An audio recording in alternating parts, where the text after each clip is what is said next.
Trump's plan, oil at $200, an attack on Tehran, blockade of the Strait of Hormuz. All these media headlines sound like the beginning of a global collapse. And in today's video, we won't be talking about politics. Instead, we'll answer 3 simple questions. Should you move into cash? When will the moment come to buy the dip? And where should you hide your capital when traditional safe haven assets no longer work? And of course, when the markets are shaking, it's very important to have a second opinion. On our channel, we cover all the major macro events and provide specific investment solutions that impact your portfolio's results.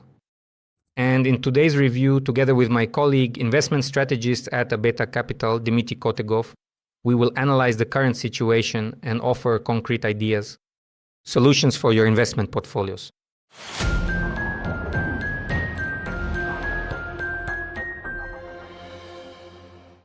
Let's put aside all emotions and the current media headlines.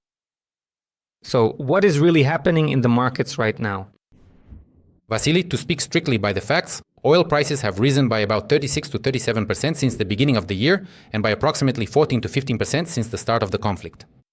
And Dima, why is it specifically about the oil market? And how exactly does the ongoing conflict affect the price of crude oil? well, let's go through this question step by step. First of all, Iran produces quite a lot of oil. In numbers, it produces about 3.3 million barrels of oil per day. It exports about 1.7 million barrels of oil and approximately 600,000 barrels of petroleum products. If we assume that half of Iran's export volume drops out of the market, that is around 1 million barrels of oil, then, according to estimates by Goldman Sachs Bank, this would lead to a systemic long-term increase in the price of oil by about $8 per barrel. Okay, Dima, you are suggesting to us that the additional premium should be approximately $8 per barrel. So, if we assume that the estimated fair market value is $64 to $65, then, in theory, the current prices should be sitting at around $72 to $73 per barrel right now. Be at the level of $72 to $73 per barrel, although we are seeing a much more significant reaction from the market. So why is this happening? Yes, Vasily, because the market isn't looking at Iran in isolation, as just a country that produces oil. The market is looking at the bottleneck in the entire global logistics system. We're talking about the Strait of Hormuz. It's through this strait that about 20% of the world's oil and 30% of liquefied gas are transported.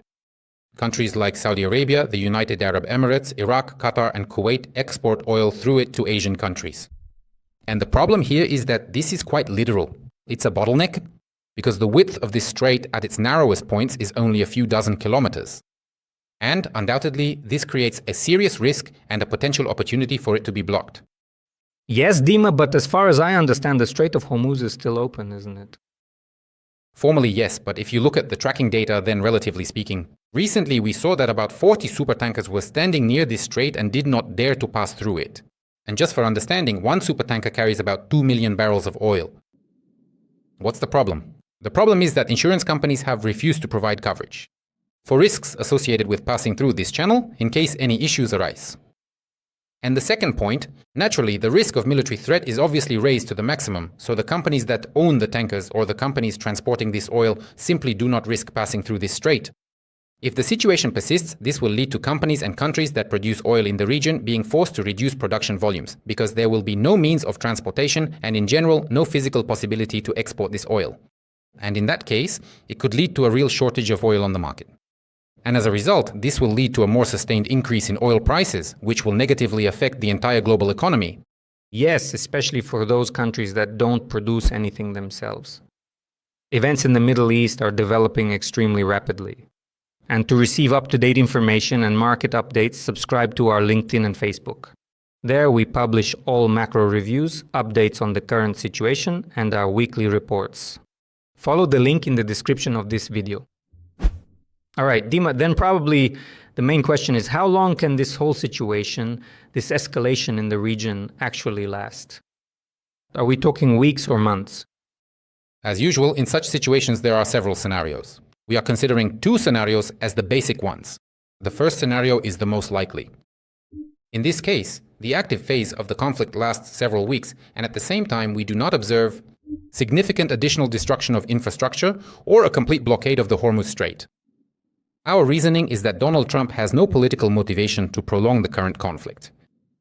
because if the current conflict becomes protracted, it will lead to a significant and long-term increase in oil prices, which in turn will drive up inflation. As we know, Trump's ratings are where they are, around some of his local minimums.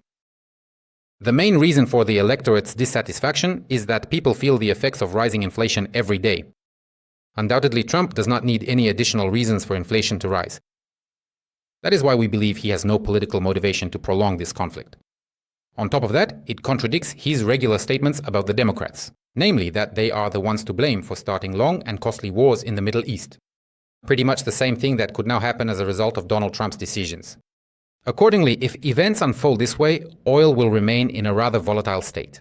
And more or less at the current levels, that is around $80 per barrel, but that very risk premium will be temporary. And at the first signs of de-escalation, we will see a very significant drop in prices to more or less reasonable fair levels. As we know, historically, conflicts in the Middle East do not last long, and as a rule, the oil market reacts to them.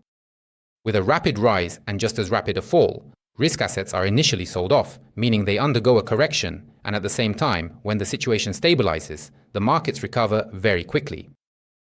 And what about the second scenario, Dima? As I understand it, it should be more risky and traumatic for the markets.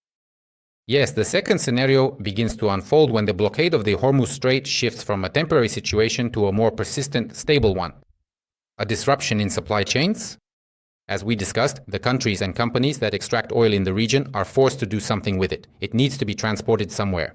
If they can't do that, then at a certain point, when the storage facilities are full, they will be forced to reduce production volumes.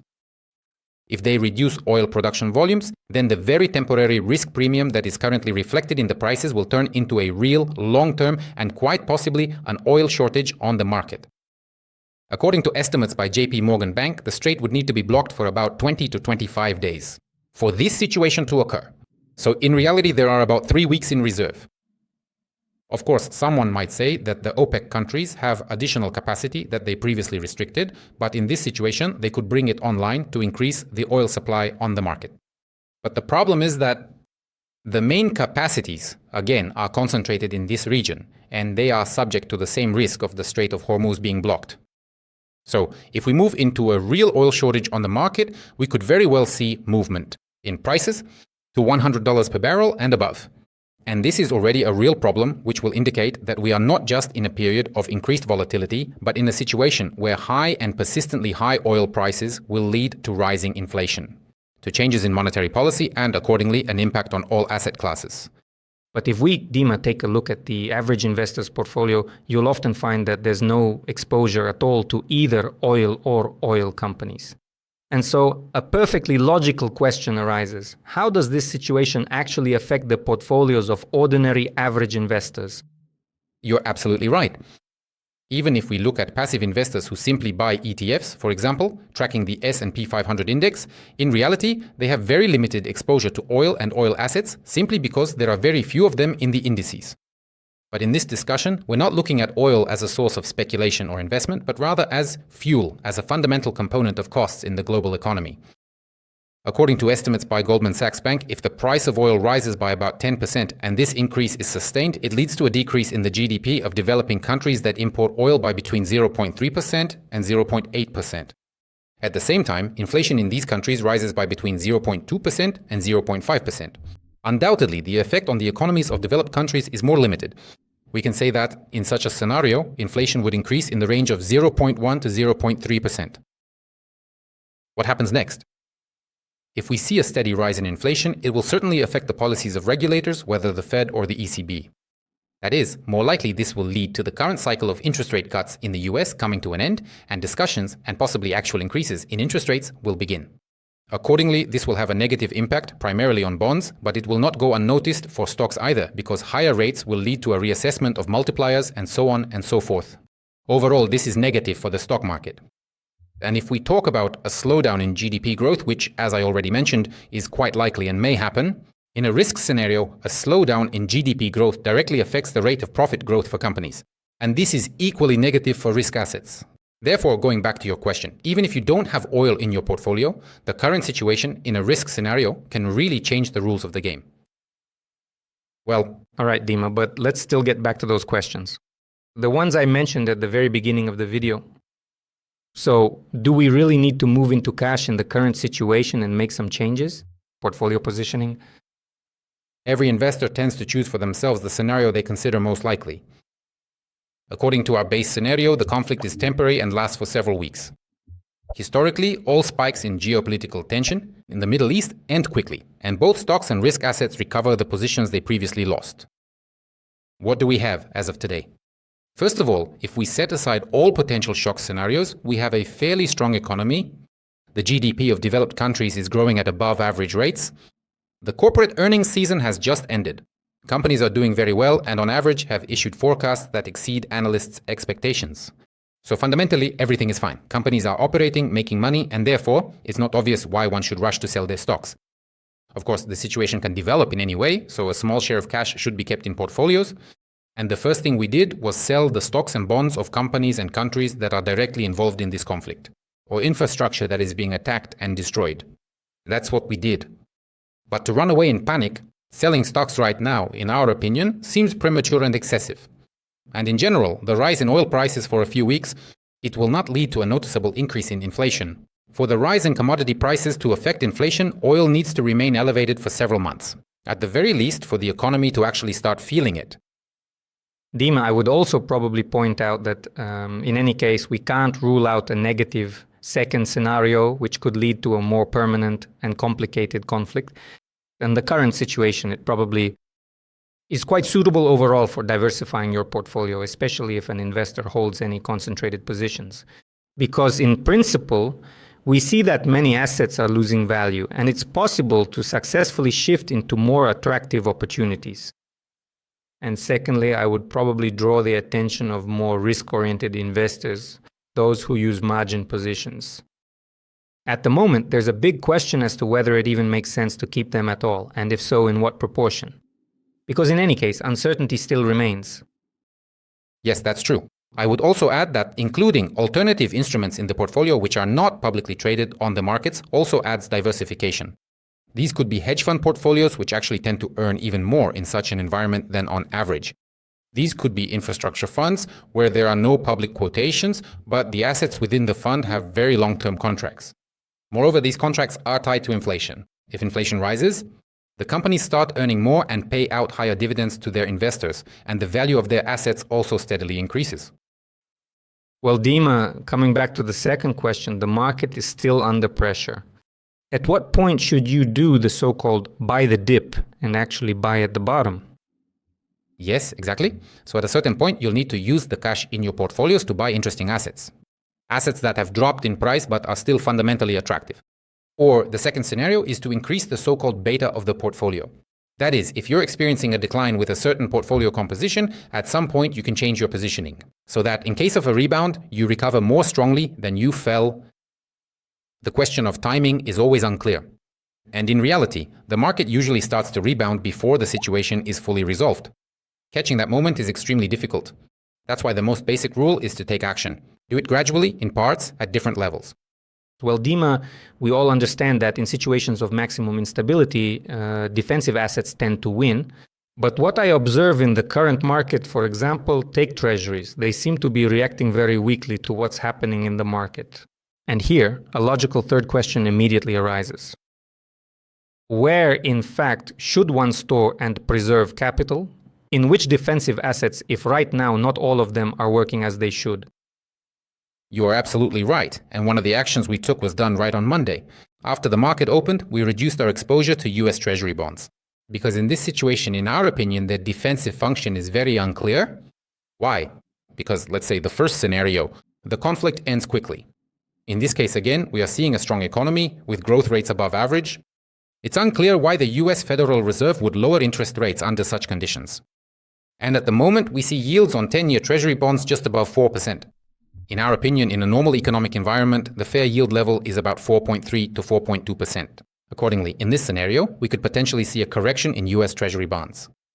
The second scenario, oil steadily remains at $100 and above. We see inflation rising and end up in the same situation where the US Federal Reserve not only doesn't need to lower the interest rate, but rather needs to raise it. Again, this is a risk for Treasury bonds. And coming back to your question, Among defensive assets at the moment, we like the US dollar because we see it strengthening significantly amid everything that's happening. Secondly, we are not writing off gold. We saw this on certain days.